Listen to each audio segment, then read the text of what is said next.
Здравствуйте, дорогие друзья! Сегодня у нас для вас очень интересный гость. Его зовут Рыскул Кунакбаев, и это уникальный случай, когда мы можем видеть талантливого человека, который талантлив практически во всем. В недавно вышедшем и шумящем сейчас фильме, разобранном на цитаты, совместный фильм Олливуда и Нолливуда, он стал и сценаристом, и исполнил одну из главных ролей. Мы поговорим о том, как сейчас развивается казахский кинематограф, на каком он находится уровне. Ну и также, конечно, обсудим, какую роль сегодня играет современный кинематограф для морального воспитания нашей молодежи. Располагайтесь поудобнее, не забудьте поставить лайк, написать комментарий, чтобы поддержать наш выпуск. Ну и всем желаю приятного просмотра. Рыскул, қалайсыз? Керемет, күшті, өзіңіз қалайсыз? Мен де керемет. Решил вот с вами сегодня пообщаться, потому что ваш фильм, который сделан Олливудом и Нолливудом, ну, я называю Олливуд, это Алматы, Олливуд. Прикольно. Да. Он вот сейчас шумит в кинотеатрах. Вообще на цитаты его разобрали, я смотрю, везде выходят, вот там и в ТикТоке, и в Инстаграме все выставляют вот эти вот всякие шутки, там юмористические ситуации. Вот хотел с вами по этому фильму поговорить, потому что с Кымбат Дусжан мы уже его обсудили. Она мне рассказала, что на самом деле это не просто комедия, а есть такой моральный, богатый смысл. Вот хотел, чтобы вы тоже рассказали свое мнение, потому что вы и актер, и сценарист. Да, так получилось, что вообще изначально я не хотел играть. Я написал сценарий, потом, когда мы читали сценарий продюсером, когда была читка, я входил в образ каждого и читал, чтобы им понравилось. И им очень понравилось, как я отыгрываю Тохтара, персонажа. Потом мне предлагают эту роль, и я примерно около 2 недель отказывался, потом согласился. Ну, это первый совместный продукт с Нолливудом, с Нигерией. То есть это не так, чтобы мы поехали, просто сняли фильм для Казахстана. Это фильм, который выйдет скоро в июне, должен выйти или на Netflix, или на Prime. То есть это, если, дай бог, все получится, будет первым казахстанским фильмом, который выйдет на Netflix. А на каком? На английском языке будет или на казахском? Там, да, то есть здесь 2 версии. Версия казахстанская, версия нигерийская.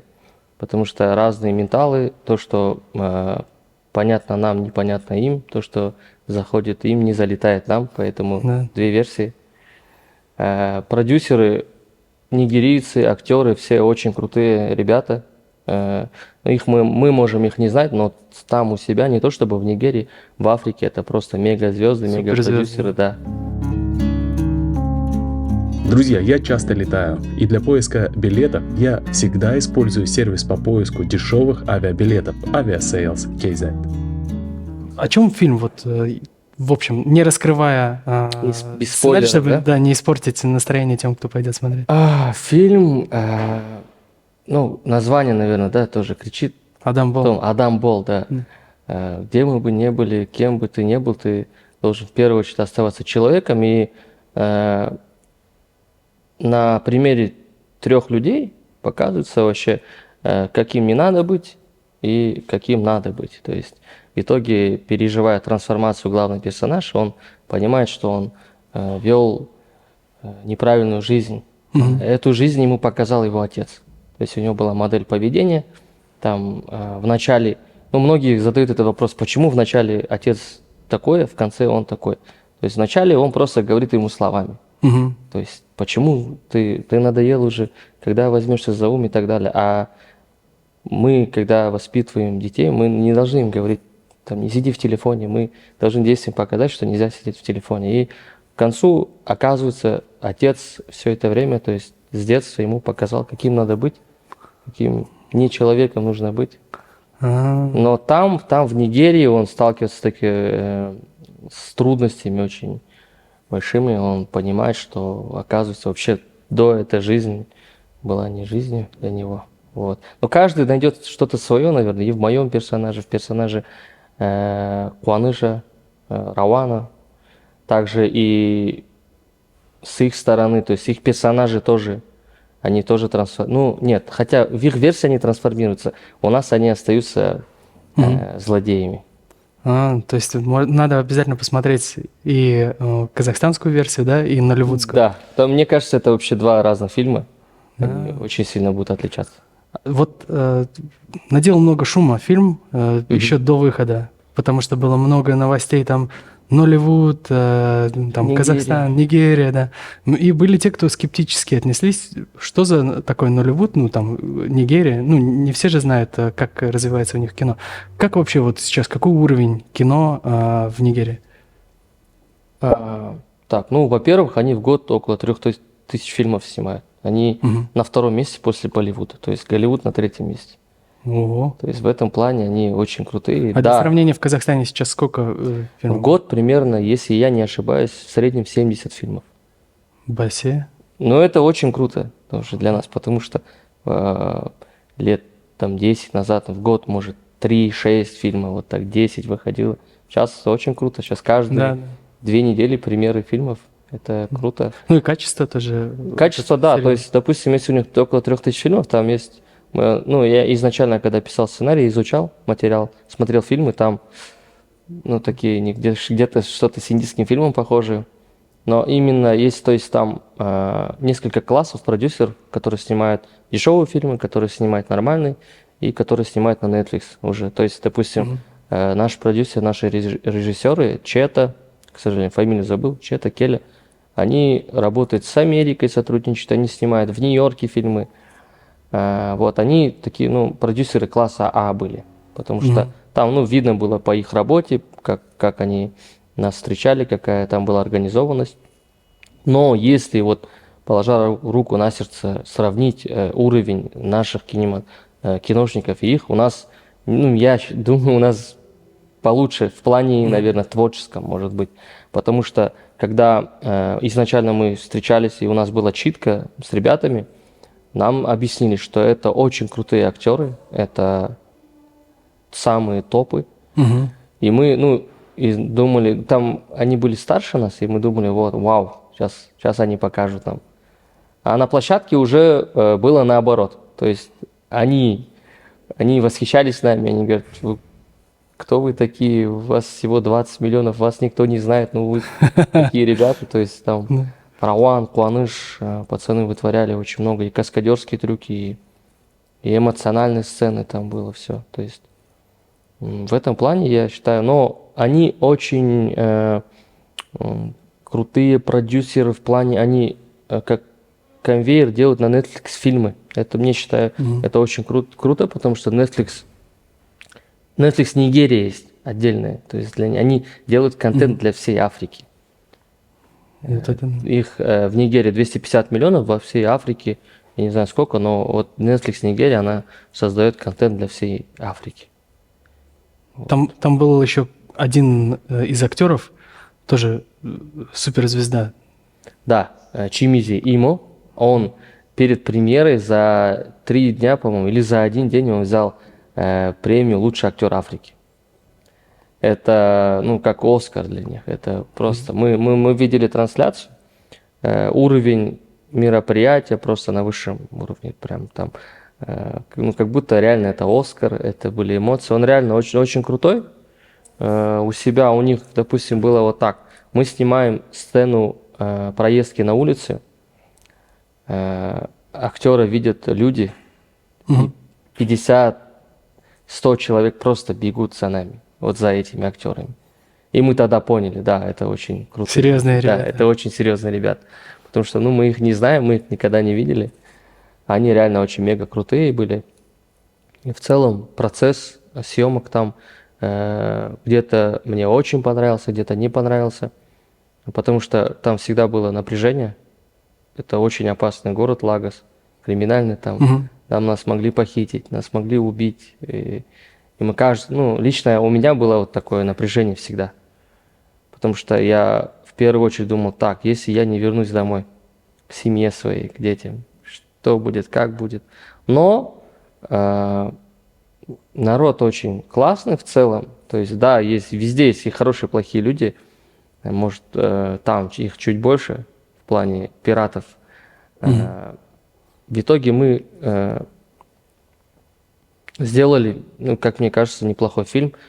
если бы я туда не поехал сниматься, я бы, когда посмотрел этот фильм, я бы сказал, блин, ну что такое, ребята, почему? Мы же писали так, где это, где то. Потому что сценарий отличается от оригинала, то есть он изменялся, около 50% материала изменили, потому что там были сложности именно на площадке, очень много.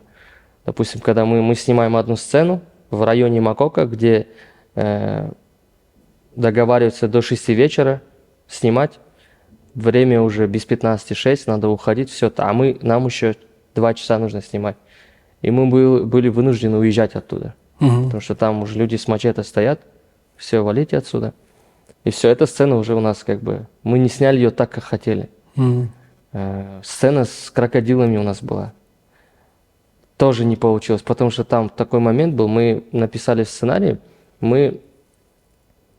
возможно, это стереотипы были, но что наше понимание Африки, мы написали там, как мы видим, как мы ее понимаем, и они начали обижаться, почему вы так нас видите. Вот этот в Африке горилла, злые крокодилы? Да, и они говорят, ну мы же не такие, мы же нормальные. И вот очень много менялось на ходу, очень было много сложностей, и где-то, ну, именно по сценарию я немного не удовлетворен, потому что вот сценарий это как мой ребенок, и 50% сценария нету. Это потому что совместный продукт, их продюсеры, их сценаристы тоже участвовали, они добавили свое. Я изначально был категорически против, но потом пришлось все это принять. А это не первый ваш фильм, где вы принимаете участие как сценарист. Можете вот о себе рассказать для тех, кто вот, может, не знает? Ну, скорее всего, я думаю, многие не знают, наверное, многие думают, кто, во-первых, ну, я себя позиционирую как актер. Я около 5 лет работал в драматическом областном театре в Усть-Каменогорске как актер. С 2014 года я в Алматы. С 2016 года я пишу сценарий, фильмы «Кшыккуда», «Салем Европа», «Каникулы оффлайн». Сейчас идет на ютубе проект «Миллионер из общаги», «Адамбол». Ну и еще много сериалов и проектов есть. «Айканат», в школе «Айканат» мы написали сценарий недавно. Также сейчас занимаемся контентом активно. Креативное агентство есть у нас, магазин Mobile Republic. То есть в кино уже 10 лет.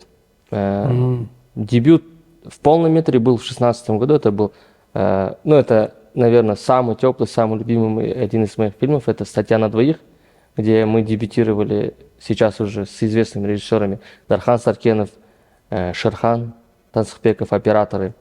И там тоже, ну я не полностью писал сценарий, я был как скрипт-доктором и также сыграл там. Также фильм «Круиз», кстати, был. Это не первый фильм, который я снимался за рубежом. «Круиз» мы снимали в Европе. Но это тоже, это был не совместный продукт. Вот именно «Адамбол» это уже совместный продукт. Это уже тут.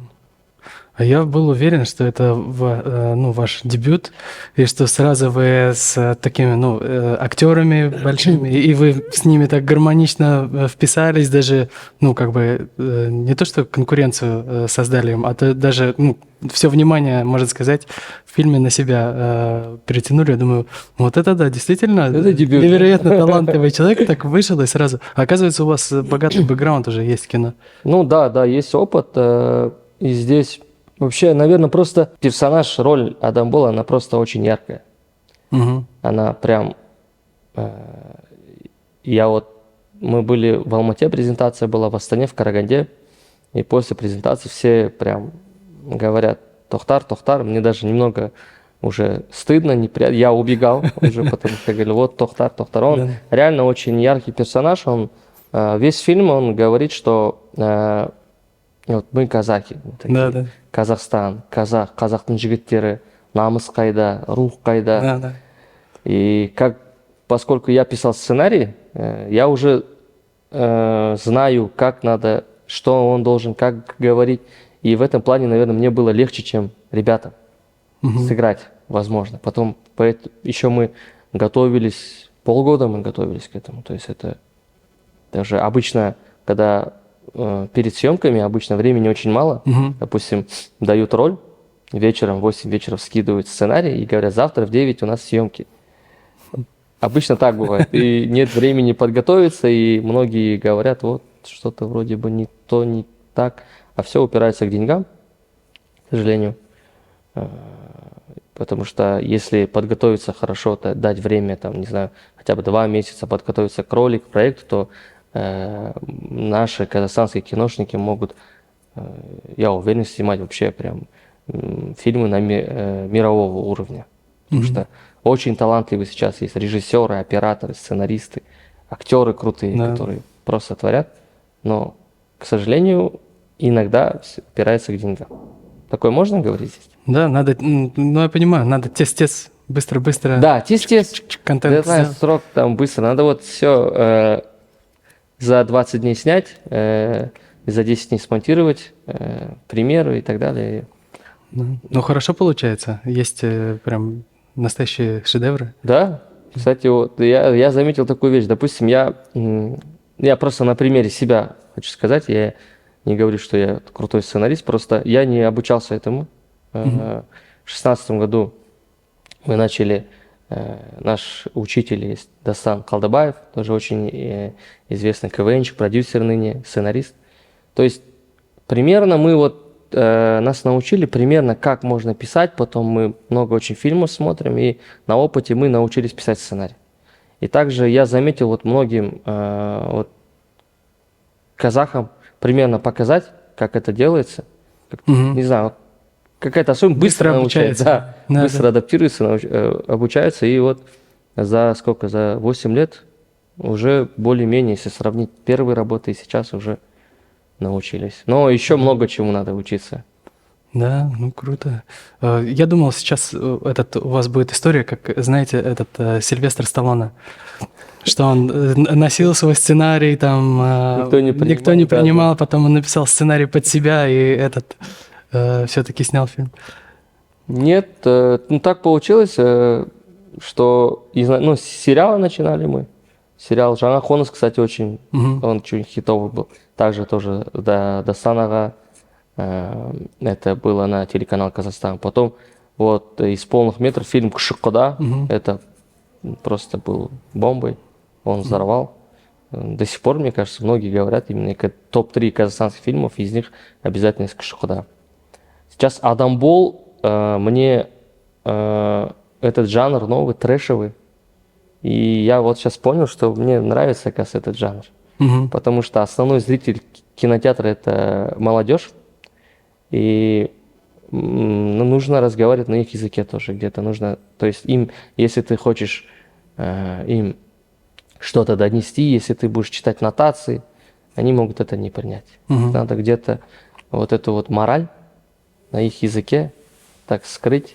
Мгм. И где-то, ну, то есть в диалогах, в подтекстах это все добавлялось. Мгм. В их стиле. Да. И я вот сейчас очень хочу написать вторую часть Адамбола. Мгм. Прям у нас уже есть кое-какие идеи. Мы также хотим в этом же стиле, тоже за рубежом. Ну, дай бог, если этот фильм Хорошо соберет пойдет. кассу, да, хорошую, то будем писать вторую часть. Все. Пожелаем удачи только. Вперед. Акжол. Рахмет. Да, пускай сбудется. Да, это интересно. А вот если говорить про молодежь, потому что ваш фильм, он разлетелся на цитаты. Мгм. Ну, в основном, выходят такие моменты, как там, где вы заходите в нигерийское кафе, и там со всеми здороваетесь, Сауле Калайсон, там, Да, да. это так вот, такие приколы, они разошлись. Ага. Вот. Но надо сказать же, что сам фильм, он несет такой моральный посыл, обучающий посыл. Это вы специально так задумывали, что вот эти вот части будут притягивать людей, они пойдут в кино, и потом уже будет получать нравоучение от фильма? Или просто так вышло? Вообще изначально задача была такая, что вот мы едем в Нигерию, нужно снять фильм там, с казахами. То есть ТЗ было такое, оттуда отталкивались, но потом уже все создатели фильма и мы также не могли просто написать комедию, чтобы был просто смех. Нужно обязательно что-то, какую-то мораль туда внести. от этого отталкиваясь, мы уже сделали концепцию, то есть и изначально сразу продюсеры назвали фильм «Адам Бол». И там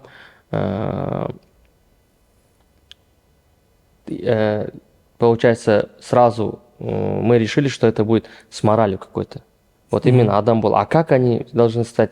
Вот Адам Болу керек, это уже по Надо ходу быть человеком, да? да, по ходу мы это придумали. Но мы не могли это просто так поехать в Нигерию и просто там ровно все сделать. Там обязательно должны были у нас отрубить палец, обязательно похитить, драки, погони.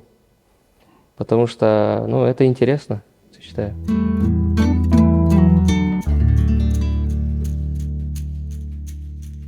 Вообще, я, конечно, все вопросы готовил на то, что вот неизвестный актер в компании хотел спросить, а там как у вас, как вам работалось с такими там звездами кино? Вот, поэтому немного перефразирую. Как вы можете вот вообще, что можете сказать о команде, которая принимала участие в фильме? Вот, потому что актеры знаменитые были, то есть они известные. Вот вы уже сказали, что нигерийцы были в шоке. Вот, а как вы скажете, все ли получилось, как задумывали, все ли, на кого нам нужно обратить внимание обязательно вот из исполнителей? Вообще именно троица, мы так называли, это Романи, Куаныш Кудайберген, они, ну, я вот только в этом проекте мы с ним познакомились, до, ну, Раван, Чина брат, Чина Капучино, это просто был, это хит.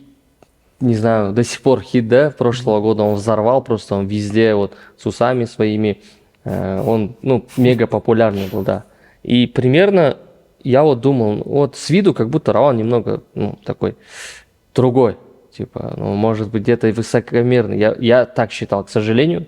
А потом, когда мы познакомились, это просто вообще, ну, не только я, все мы его полюбили именно как человека, как актера, как, он очень многогранный, он умеет все.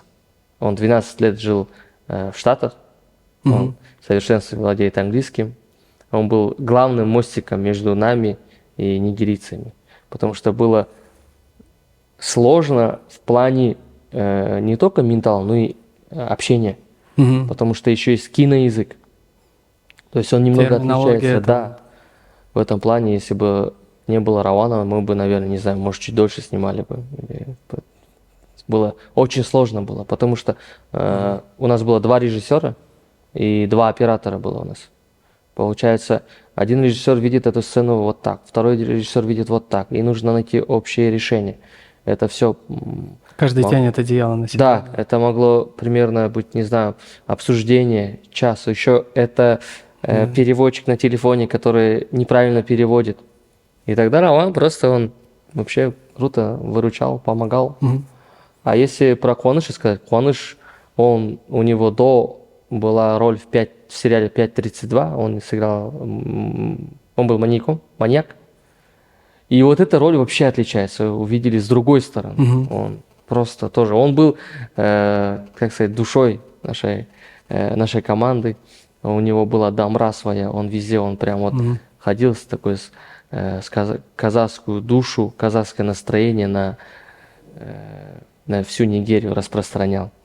И в целом, вот сколько нас было, 8 человек, которые были там, мы стали семьей. Я везде всем говорю, что это как будто мои служаки, с которыми ты прошел войну, и про которых ты отзываешься по-особенному.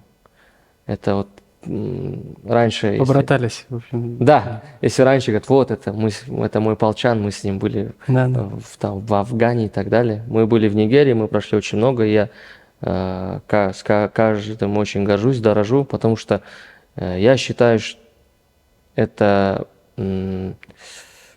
героизмом поехать за 9000 километров на край земли, снять фильм, приехать, сделать его. Потому что, ну, это не каждый, мне кажется, так сможет сделать. Потому что там у нас нет посольства Казахстана. Там, если бы с нами что-то случилось, я не знаю, как бы мы оттуда выкручивались, потому что были ситуации такие, реально. Вот с нами ходили военные, Мгм. армия Нигерии с автоматами. Это люди, которые повидали ну, войны между, там, у них есть террористические организации, которые постоянно нападают, соседние государства, и такие, по ним видно, что они убивали людей. Они нас охраняли. Если бы они нас не охраняли, то было бы очень сложно. Там были моменты, когда к нам на мотоциклах подъезжали и в грубой форме от нас требовали денег, а в этот момент просто охрана была... Отошли, да? Да, отошли за угол, так сказать. И когда они увидели это, они просто, этих мотоциклистов, 40 минут так над ними издевались. Нам их стало жалко. Но без этого тоже никак. Там 22 миллиона человек в городе, и там нужен порядок. То есть мы прошли все вот это с ребятами, и эти ребята, команда, все режиссеры, продюсеры, операторы, актеры, мы стали такой семьей, полуказахской, полунигерийской, можно сказать. И поэтому, наверное, вот эти ситуации, которые произошли с вами, они такой фильм сделали более естественно. Всему веришь, потому что, ну, то есть видно... Да.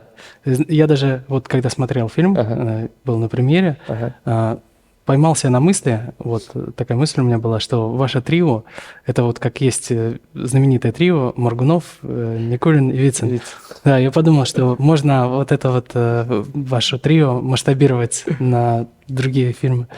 Ну, да. Только вам этот нужен Шурик. Шурик, да, 4-й, да? Ну, можно найти. Кстати, как фильм? Вот, ваш отзыв, честный. Мне очень понравилось.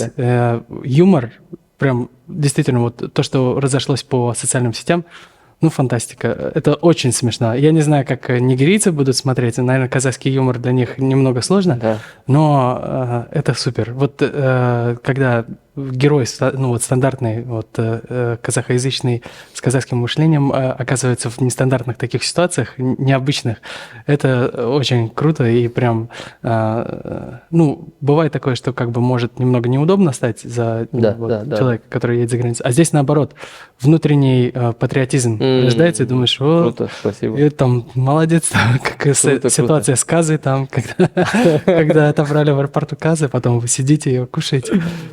Ну, это фильм очень правильный, очень хороший. И самое главное, что действительно есть у него посыл моральный.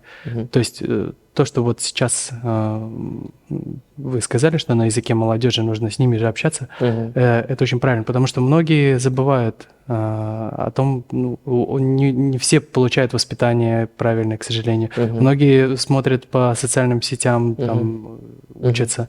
Многие, наоборот, смотрят социальные сети, вдохновляются, что хотят быстро-быстро стать миллионером, но при этом, чтобы ничего не делать. И, кстати, хотел еще у вас узнать, а как вы думаете, вот про трио я сказал, Вицин, Моргунов, Никулин. Вот раньше кино была такая мощная сила. Все смотрели кино, по 10-20 раз пересматривали эти фильмы. И сейчас тоже пересматриваю, такая классика стала это. Сейчас как кино в эпоху социальных сетей воздействует? Насколько имеет вот эту силу? И насколько останется в истории?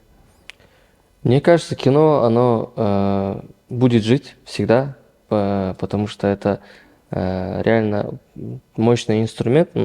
Если им правильно пользоваться, то он может воспитать людей, может дать новую идею, но, к сожалению, да, сейчас растет такое поколение, которые хотят все быстро. Некоторым, может быть, сложно сидеть 1,5 часа, им привыкли смотреть минутные, двухминутные ролики. Но в кино есть своя магия. То есть, допустим, я лично очень люблю смотреть фильмы на большом экране. Это по-особенному. И никакой ни телевизор, ни телефон это не передаст. И этими инструментами мы должны правильно пользоваться. Именно сценаристы, режиссеры, чтобы каждый наш фильм должен он что-то дать народу. Хотя бы, ну я так считаю, что если посмотрев фильм, даже если один человек задумается, даже если он пойдет на пользу одному человеку, ну, я считаю это победой. И я думаю, что кино будет жить. К сожалению, да, у нас есть очень много фильмов западных, которые, допустим, ну, не совсем подходят нашему менталу, нашей идеологии. И у нас должен быть противовес именно нашего кино. И соглашусь, что есть фильмы, которые до сих пор я сам пересматриваю, и всегда как будто как в первый раз. И мне кажется, есть тоже наши фильмы, которые так и будут пересматривать. И очень хочу тоже сделать такое кино, которое будут пересматривать даже после моей смерти. Даст Бог, Дай Бог. все получится. Аминь. Ну, Адам Бол, я думаю, что должен тоже занять такую... Ну, дай Бог, да. Вчера мы ходили в кинотеатры, там были зрители взрослые, то есть там все, это 3 поколения было. Взрослые за 60 люди были, примерно 30-40 лет, и молодежь, школьники были. И у всех реальные эмоции, они всем очень понравилось. Я переживал, что взрослые могут отнестись немного чуть по-другому, потому что там трэш, нет, им понравилось. Я еще переспрашиваю, я говорю, Апай, говорит, да, вообще классно, очень понравилось. Детям особенно, даже многие именно уже или в ТикТоке они фразы выучили, вот сказы вот это вот, анаконда, все, все перефразируют, говорят, дети вообще в восторге. Всем нравится, ну и очень приятно, что он нравится народу. Да, ну я говорю, разобрали на цитаты. Да. Это круто.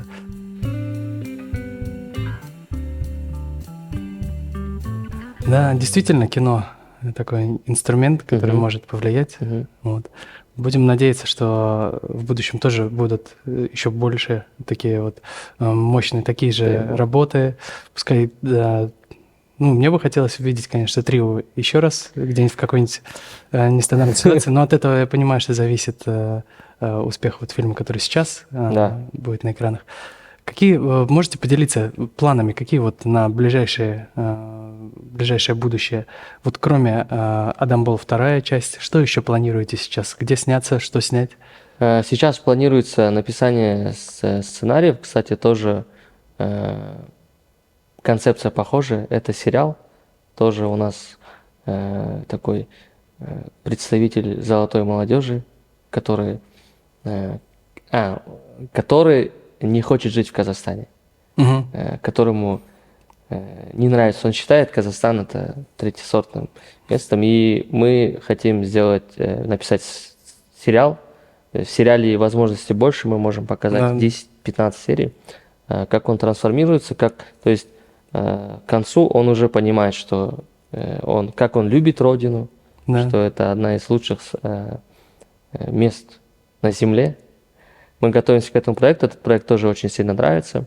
Опять же, но сейчас у нас ситуация такая.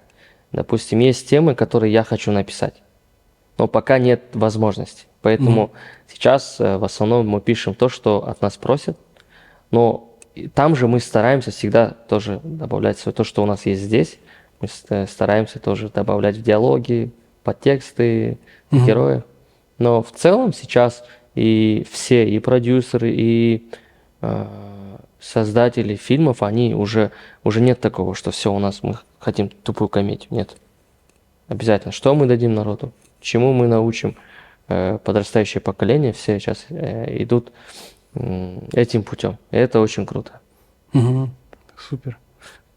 Какое можете дать пожелания вот зрителям, молодежи, которые вот будут смотреть этот фильм, которые, может, хотят тоже что-то сделать, потому что сейчас очень много молодых ребят, которые хотят тоже быть сценаристами, режиссерами, тоже хотят там и в кино сниматься. Ну, во-первых, я призываю всех поддерживать казахстанское кино. У нас, к сожалению, многие ждут выхода на Ютубе, не ходят в кинотеатры, хотя билеты не такие дорогие. То есть каждый поход в кино это помогает росту кинематографа Казахстана. Это раз. Молодому поколению, именно сценаристам, актерам, режиссерам, я бы посоветовал не торопиться. Потому что 18-летние ребята, они хотят уже там Сегодня. сегодня, сейчас стать звездами, сделать лучший фильм или, не знаю, открыть какой-то бизнес, который будет с оборотом 100 миллионов тенге. Не надо торопиться, надо, самое главное, любить свое дело. Если любишь свое дело, вот как вы, Ваня, я по вам вижу, что вы именно, вам нравится делать контент. И это видно в контенте. И если сделать такой подход, то есть заниматься тем, что ты любишь, то оно в какой-то момент, результат будет. Просто не надо торопиться. К сожалению, я вот это заметил, молодежь, она прям приходит, 17-летние ребята, я хочу зарабатывать 500 тысяч тенге в месяц, не имеет никакого опыта. Хотя, допустим, я в театре, когда работал, это был областной театр, и туда с Жургенева, с Алматы молодые не хотели ехать в провинцию, и там не хватало молодых актеров. В это время, как я пошел туда, меня взяли на испытательный срок 3 месяца. После 3 месяцев я играл в эпизоде спектакля одном, за который я получал 400 тенге. То есть за один выход в месяц этот спектакль играет 2 раза, я получал 800 тенге, я приходил в бухгалтерию, получал 800 тенге и... То есть я не говорю, типа, вот я там прям с тех пор это все знал, понимал и так далее. Просто я очень хотел заниматься этим. Мне было тоже тогда 18 лет. Я любил это дело, я параллельно учился, и я больше проводил время в театре. То есть 5 лет я прям на практике многому чему там научился. А если бы сразу я там захотел, не знаю, 100 тысяч зарплату, то, мне кажется, я бы сейчас, не знаю, не сидел бы рядом с вами, вот, Да. может, чем-то другим заниматься. Сразу, короче, не получится. Да. Голливудский фильм сразу не этот. Да. Придется попахать, короче. Конечно, попахать. И это же круто, это же опыт. Допустим, Раскул, сценарист, 26-летний, он совсем другой. Допустим, сейчас я уже думаю совсем по-другому. Я уверен, что если правильно буду идти, то через 10 лет буду думать совсем по-другому. Может быть, буду смотреть на 33-летнего Раскула и смеяться. Да. Вот. Поэтому и, кстати, считается, что именно режиссеры, сценаристы, они с годами лучше. Потому что у тебя есть жизненный опыт. 20 лет ты не можешь снять фильм или написать фильм про потерю отца. Да. А вот когда ты более опытный, ты можешь сделать хорошее кино. Чем богатый жизненный опыт, тем и лучшие фильмы, наверное. Мгм. Потому что в советское время на режиссеров поступали с 27 лет. То есть они уже более-менее такие серьезные, устоявшиеся личности. В общем, не спешите, да? Да, не надо спешить, Спокойно. не надо торопиться. Это всему свое время. Главное любить дело. Главное получать удовольствие от этого. Просто многие могут 20 лет работать там, где вообще... Мучиться. Да, мучиться. Это не... На работу, с работы. Да. Да. Я сейчас не говорю, чтобы все стали там бизнесменами или актерами. Все после нашей Кому- беседы из офисов уволятся, потом кто работать будет. Потому что я знаю людей, которым нравится работать в офисе, которые нравится целый день с бумагами, и они получают от этого удовольствие. Есть и такие люди. Поэтому найдите дело, которое вы любите, и не торопитесь. Ну, по-казахски, да? Казахи же никуда не торопятся, Да. никуда не опаздывают. Да. Асыпай, Да. чай ішіп. Но при этом Налегке. те каналга. Да, тек каналға, артқа жол жоқ, Ну все, вперед. будем придерживаться вашего совета. Вот. Только вперед, не спеша. Алға Казахстан. Алға. Рахмет, Вань. Рахмет.